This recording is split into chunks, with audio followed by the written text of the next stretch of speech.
Hey Alex, people have been talking about you throughout the organization because you're really effective at building teams and organizing people. Maybe you could give me some advice with the project I'm on. Of course, Robert. Tell me, how can I help you?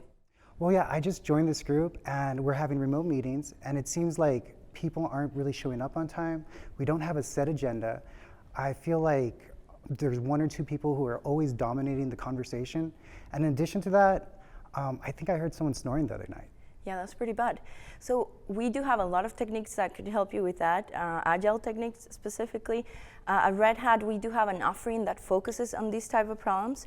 It's called the Open Innovation Labs, and it actually focuses on the culture and the processes instead of focusing on the technology. Because as you might know, software is delivered by people, and if people and teams are not working effectively, then software is not delivered successfully either. Yeah, the technical part can sometimes be really easy, but getting the groups on the same page, that can be hard. Exactly. For technical people like you, that's the case. So one practice that I think could help you a lot is called the social contract. The social contract helps codify behaviors and expectations in a team. And what it does it through rules and guidelines that everyone agrees with at the start of an engagement. So you probably need to go back and do that with your team. It's really helpful because it helps with the alignment of the team, so get everyone on the same page on what is allowed and not. It also provides autonomy for the team so that everyone knows what to do. And accountability, so the whole team holds each other accountable, which is very helpful. And all of this, I think, will help you to have effective remote meetings, Robert. Well, there's a lot to digest. I think if you give me a minute, I can come up with something that might help my team. Sure. Okay, Alex, so I took some time, and this is what I put together, just some rough ideas on what might help us.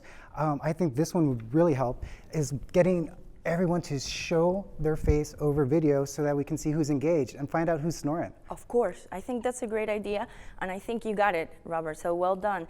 I'll share with you some best practices so that when you implement it with your team, you can do it successfully. The first thing is that when you gather the group together remotely, you need to ask open-ended questions so that everyone gets their ideas out in an open and safe environment. Once you do that, then everyone needs to agree with the rule before you put it up.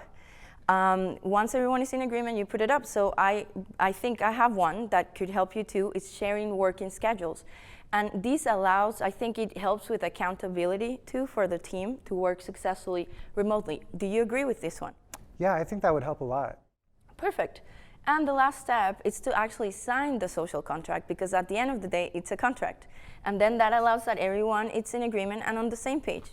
Okay, so that sounds perfect. Let me go ahead and sign this. Perfect, and I will sign it too.